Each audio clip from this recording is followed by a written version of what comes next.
નમસ્કાર વિદ્યાર્થી મિત્રો, મારી યુટ્યુબ ચેનલ વિદ્યાદીપમાં આપ સૌનું હાર્દિક સ્વાગત છે। મિત્રો, આજે આપણે ધોરણ 7 જે હિન્દી વિષયની એકમ કસોટી લેવાય છે તારીખ 17/9/2022 ના રોજ લેવાયેલી છે, તેમાં હિન્દી વિષયની કસોટીની પ્રશ્ન બેંક જે હતી તે પ્રશ્ન બેંકનું સંપૂર્ણ સોલ્યુશન આજે આપણે આ વિડીયોની અંદર જોવાના છીએ, જેની અંદર શું જવાબો લખી શકાય આ જવાબો છે તે આપણે જોઈશું।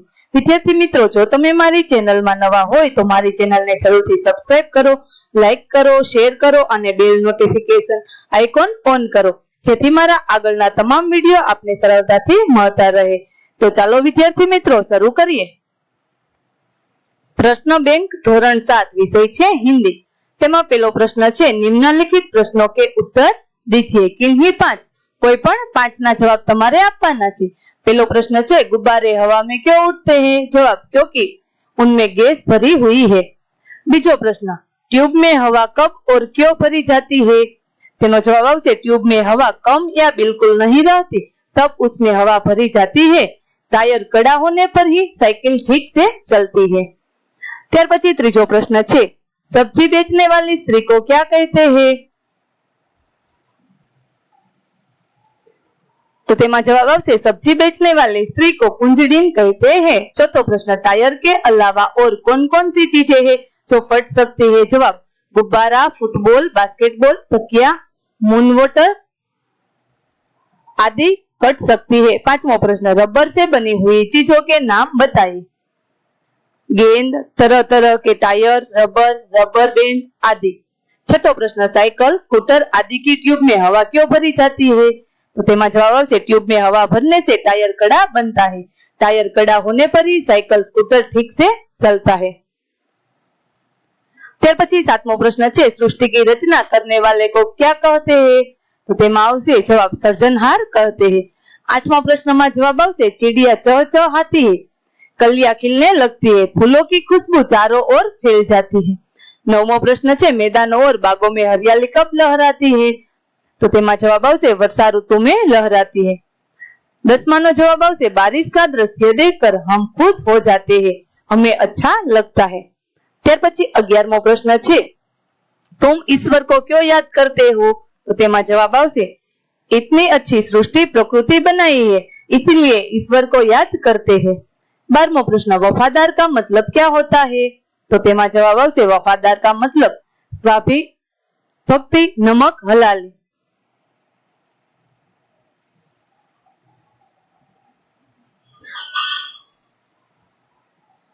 त्यार पछी 13मो प्रश्न है, समाधि क्यों बनाई जाती है? जवाब, किसी विशिष्ट व्यक्ति या प्राणी की याद कायम रखने के और अपने प्रति अपना प्रेम प्रकट करने के लिए समाधि बनाई जाती है। 14वां प्रश्न, समाधि का मतलब क्या होता है? समाधि का मतलब स्मारक है।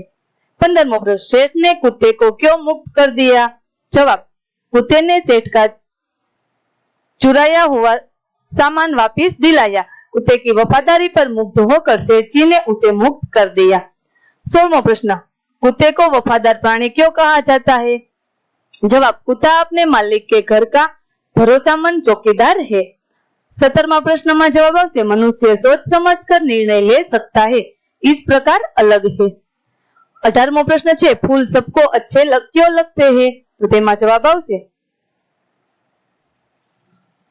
फूल रंग बिरंगी होते हैं, फूल की सुगंध हवा में फैलती है, इसीलिए हम सबको फूल अच्छे लगते हैं। त्यार पछी 19मो प्रश्न है, तो तेमा जवाब आवशे, मेला, स्टेशन, मंदिर, बस स्टेशन, ये सभी सबसे ज्यादा भीड़ इकट्ठी होती है। त्यार पछी 20मो प्रश्न है, माता का ऋण हमें क्यों अदा करना चाहिए? तो तेमा जवाब आवशे, क्योंकि उसी ने हमें जन्म दिया है। 21वां प्रश्न में जवाब आवशे, कथनी और करनी में एकता रखना वीरों और सज्जनों का काम है, इसीलिए।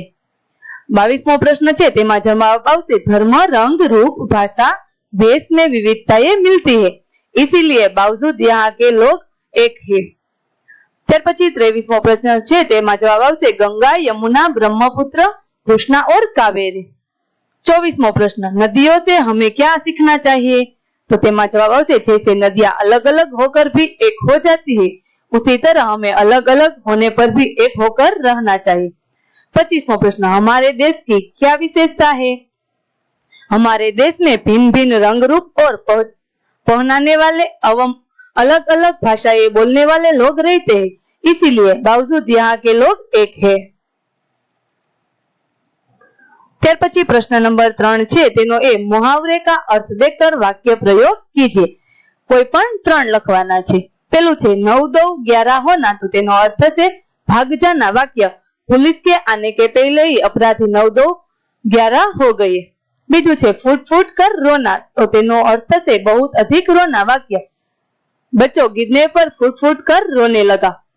ત્રીજું हृदय हिला देना, तेनो अर्थ से हृदय को द्रवित कर देना। वाक्य शहीदों की ये कहानियां हमारे हृदय को हिला देती है। चौथुं मार खा जाना, तेनो अर्थ से नुकसान होना। वाक्य सूखे के कारण किसानों को बहुत मार खानी पड़ी।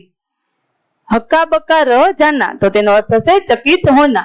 वाक्य लड़के की स्मरण शक्ति देखकर शिक्षक हक्का बक्का रह गया। छठुं छे पानी पानी हो जाना, तो तेनो अर्थ से बहुत लज्जित होना। वाक्य अपनी चोरी पकड़ी गई तब लड़का पानी पानी हो गया। 7मुं छे फूटी कौड़ी न होना, तेनो अर्थ से बहुत गरीब होना।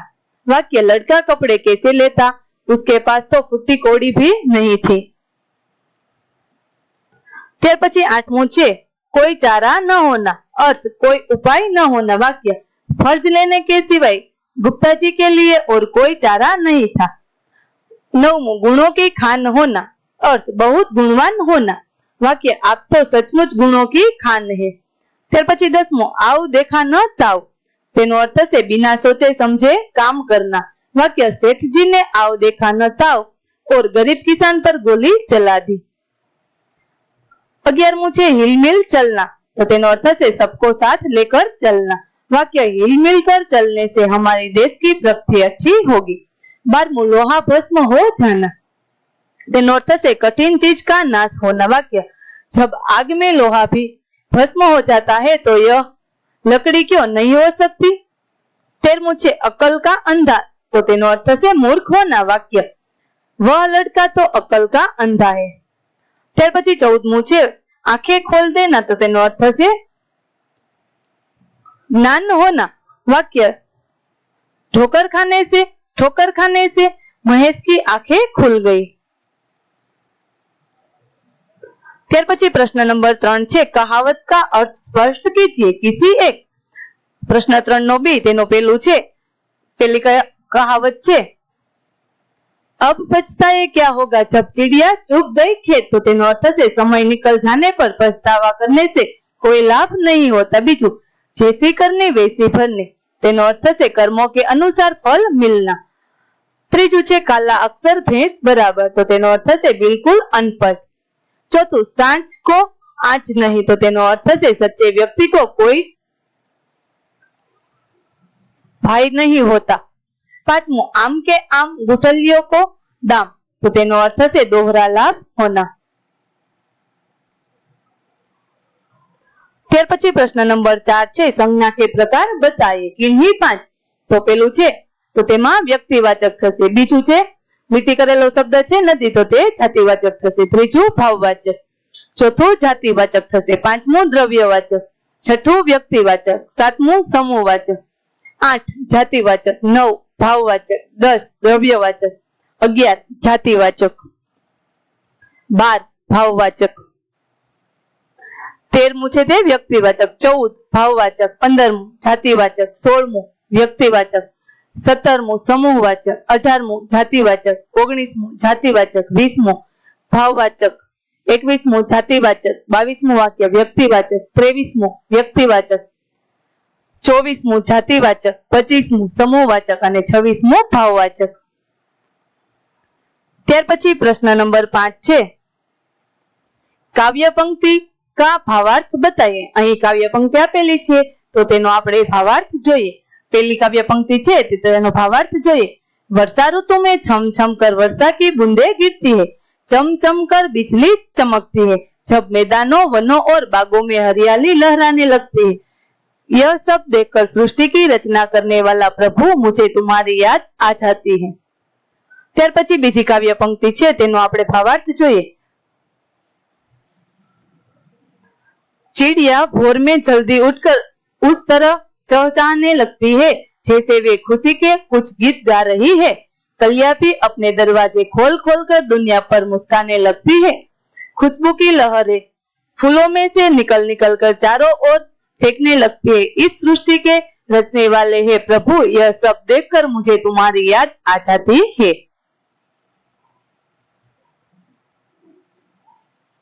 ત્યાર પછી ત્રીજી કાવ્ય પંક્તિ છે તેનો ભાવાર્થ જોઈએ। खुशबू की लहरें घर से बाहर दौड़ लगाती है, जब ठंडी ठंडी हवा भी पता नहीं कहां से अपने साथ ढेर सारी मस्ती उठाकर ले आती है। यह सब देखकर हे सृष्टि की रचना करने वाले प्रभु, मुझे तुम्हारी याद आ जाती है।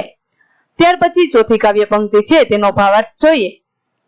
भारत देश में रहने वाले सभी लोग एक है, उनके रंग रूप पहनावा और भाषाएं भले ही अलग अलग रहे हो। बेला, गुलाब, जूही, चंपा, चमेली आदि फूल अलग अलग होते हैं, परंतु ये प्यार प्यार फूल माला में गुथने पर एक बन जाते हैं।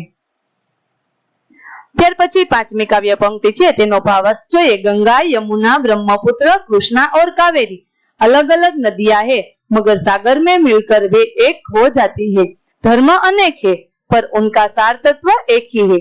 सबका ध्येय एक ही है, मनुष्य को उन्नत करना। विद्यार्थी मित्रों, અહીં આપણે ધોરણ 7 હિન્દી વિષયની એકમ કસોટી છે તેની પ્રશ્ન બેંકનું સોલ્યુશન છે તે પૂરું થાય છે।